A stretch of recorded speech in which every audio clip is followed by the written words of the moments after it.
Hi everyone, this is Jeannie Ellis, also known as Scrapbooking Mamo. Today begins a new challenge for Crafters Castle Challenge blog. I almost couldn't say that, but I got it out.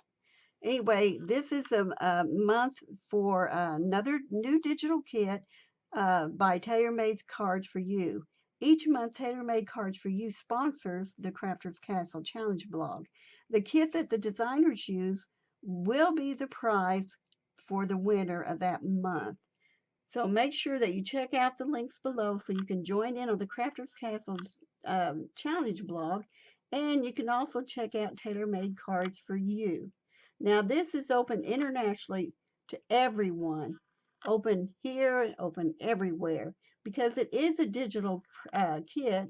It's easy to be able to join in on that from wherever you are.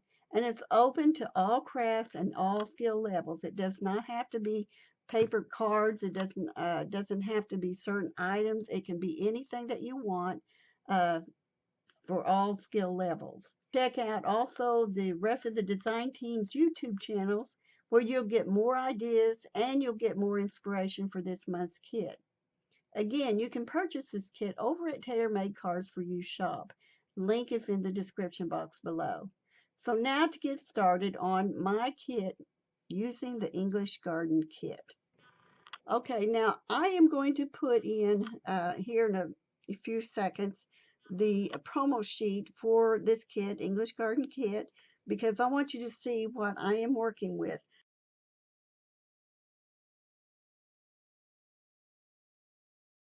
I've already done cut out everything because that takes a lot of time to do, so I didn't want to take up my time for that. So I've got, this is called the journal cover. And you see that it's got a spine here. I may cut it down a little bit more. I'm not sure yet. But I cut out different pages. This is a journal page. And I cut it in half, and you'll see why in a minute. That's a journal page there. This is page 1. Insert page 1. It's called 107, 108 is what it says there. I fold that in half. And then I take the next one, which is the second journal page. It's called Insert Page 2, and this is 109 and 110, so it's easy to, won't get mixed up that way. And then there's the 111 and 112. Again, I folded them all in half, and here's the back page to the journal page. So it'll go like this. There's the front, and then there's the back. Okay, now the reason I folded these in half like this is so I could glue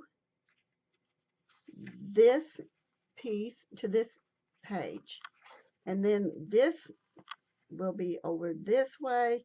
The next journal page will be, so you'll notice they're both white, so there's no print on there. So I'm going to glue the two white pages together. And then again, same thing for the last insert. I'm going to glue the two pages together. And then for the back page, I'm just simply going to do that to it. I'm going to glue it again. So it will all end up, you won't see white pages. So, and then I have all these pockets here.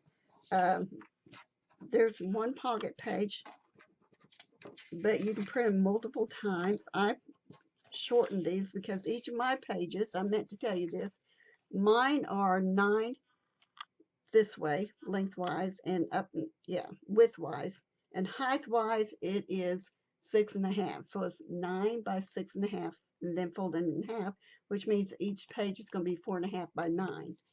So that's why I did it that way. Now, the pockets, because it is small, I wanted to make sure my pockets weren't too big for my pages. So I really kind of eyeballed them. They're about, let's see, this one's 3.408 by 4.165 according to my Silhouette Cameo 3. So these are left and right pockets, which is a good thing. We have a lot of different ephemera included, plus a little envelope there, journaling cards or mats, whatever you want to call them. another little photo mat, and a decorative piece so you can put something in the center of that piece, and some butterflies, and guest check tickets, seed packets, which you'll see in a minute, and several different things. Okay, what I'm doing now is taking each of the pages. They have a cover, the print on one side, blank on both, on the outside. And I'm taking the white page and I'm combining it next to the other white page.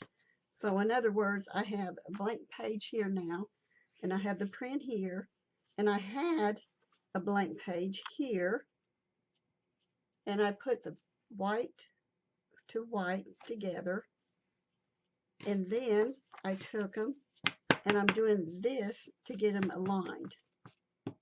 And if there's a sheet that might be a little bit too big or something, if it's not going to be noticeable, I'll just, do some walnut stain oxide ink to it, distress ink. Otherwise, I'll trim it up if I need to. But right now, this is what I have. This is 107, 108, 109, 110, 111, 112, and then there's a cover on the back.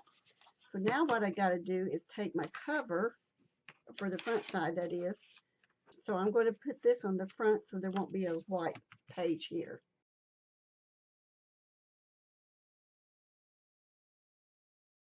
And I'm taking my bone folder and I'm going to give it a good bond to it. And let's see. Now each of these pages I am going to distress, and I'm going to fold some pockets like this one here. I'm going to fold each of the pockets. And you can use a scoreboard if you want to. Sometimes it's easier for me to take my mini scoreboard and kind of find a mark. Let's do this one. And you have a pocket. So I'm going to fold all of my pockets, and then I'll show you where I'm at on the next stage. I am going to attempt to show you how I put these in the signature, and it's only a one section of signatures. I can put more in there, but because of time's sake and everything, I'm just doing the one for now. And I can always fix that later. Now, I have watched different videos on how to do this, but I got very confused, honestly, because I just could not get it into my head how I needed to do it. So I just kind of faked it when I did another one. So I'm going to kind of fake it again. So the first thing that you want to do, for the way I'm doing it, right or wrong, is that you want to put a knot in, and you need the knot to be big enough where it won't go through the hole, slip the holes, and I'll show you those in a minute too. So I'm going to double knot this. My holes hopefully are not too big because I went through them once already, and I may have gone too thick. Let me put that down. You can double, triple it, whatever you want to do. So I'm just going to make a knot. Really, I am. Sometimes my hands don't want to work. My mind wants to, but my hands don't want to. Now this is about 22 inches of beading string. It's what I've got here. First thing that you want to do is you want to find the center piece, and for me this was a center, and I used a piercing tool to put holes in 3 sections of the middle of my signatures. Signatures are just a group of pages is what those are. And then I match those holes with my cover, which is just a little bit bigger than my signature is.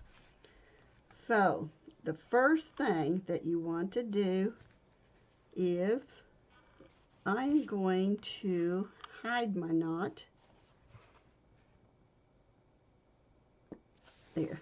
I'm going to hide my knot underneath there first. So now the next thing I want to do is take this, go through the center hole,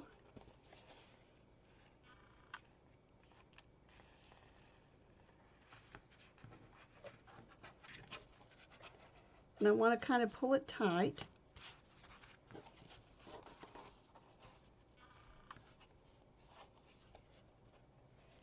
Then I'm going back in here, so I'm going to have a double strand there, which is what I want because I do want it to be sturdy.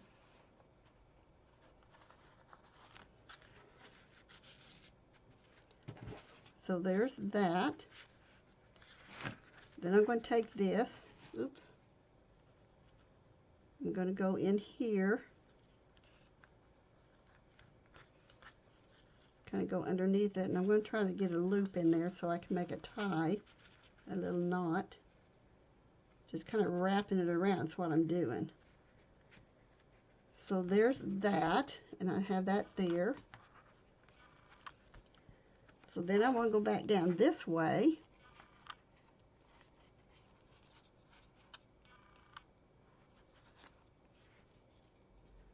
Now, I'm not saying this is necessarily the right way to do it, but this is the way I'm doing it.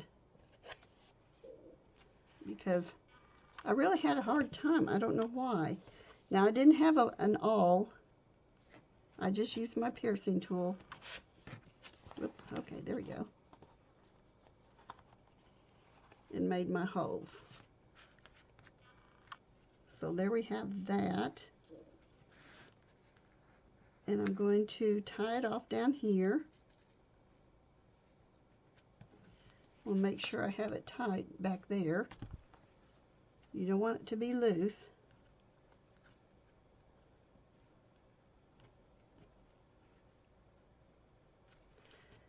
And that's basically all I did. So I've got it tied on the outside. I got string on the outside. I got string on the inside. And I can, oops, lost my thread.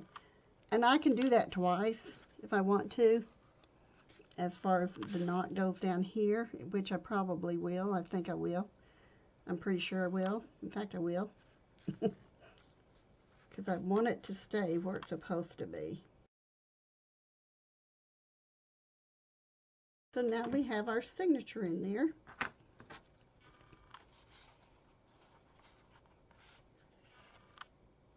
All ready to go. Okay, so there's my signature and my cover on there. I went ahead and put a piece of paper on for the binding part of it. You could put, I've seen people use decorative duct tape or even silver duct tape and use as a binding because it makes it more flexible. And there's other things that you can use too. But I've got my cover in. I've still got to fix this here, which that's okay. I can do that. And then I've got my first page. Then I've got my next page. And then I've got my last page and on. And I've already got a pocket on this piece here. But I am going to decorate it with the different ephemera. Okay, my next step is that I'm going to be decorating my journal now, all the pages and the cover.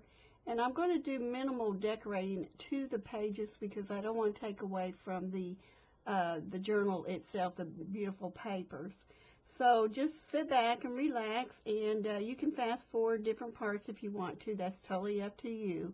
But I hope you will enjoy the process.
Okay, now I have what I think is done, right for now anyway, and I had done colored a rose in for another project, and I thought, well, I'll just go ahead and cut this rose out. And so I added that to it, and then I put the two butterflies on the top, and see if I can get the glimmer to, you can see a little bit of the glimmer on the butterflies. And then I put the garden journal here, and I had cut out an extra piece. This is a bigger piece than the one that's underneath, and I put a magnet on here, which I can cover that too, but I covered the other piece, part of the magnet right there, and I thought that just, you know, kind of looked good together like that. So, and then I had also put a little bit of lace under here, all the way down there, just a thin lace is what I mean. And it's just pretty simply decorated because I don't want to take away from the kit itself. But I took the two cards here and I put that envelope, and then I put that piece of ephemera photo on here, and I put the guest checks in their pocket here. I had to redo that because I didn't pay attention and I cut off the bottom rather than the top. That's kind of silly, I know. But anyway, the guest checks are there, and I didn't do anything on this page because I really like the fact that it's got all this place area here where you can journal, and here too. And I can add something later. I might add some of this lace to it somewhere. I really don't want to take away from the numbers up there though, so I may add glitter glue on some of these and let them dry too. That would be pretty. But then I've got my seed packets over here, and then some ephemera over here in a pocket. So I've got 3 pockets in here for now. That can change later, but that's what I've done. I didn't do anything to the back except glue this piece on, and my butterfly keeps falling off. I gotta hot glue it rather than putting on the other glue. And what I like to do with the butterflies is I like to open up their wings a little bit. This one here, let's see, hopefully he's staying down pretty good, so that's good.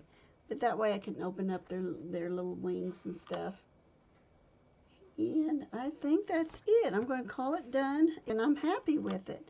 So I hope you like it. Look at the shine of the butterfly.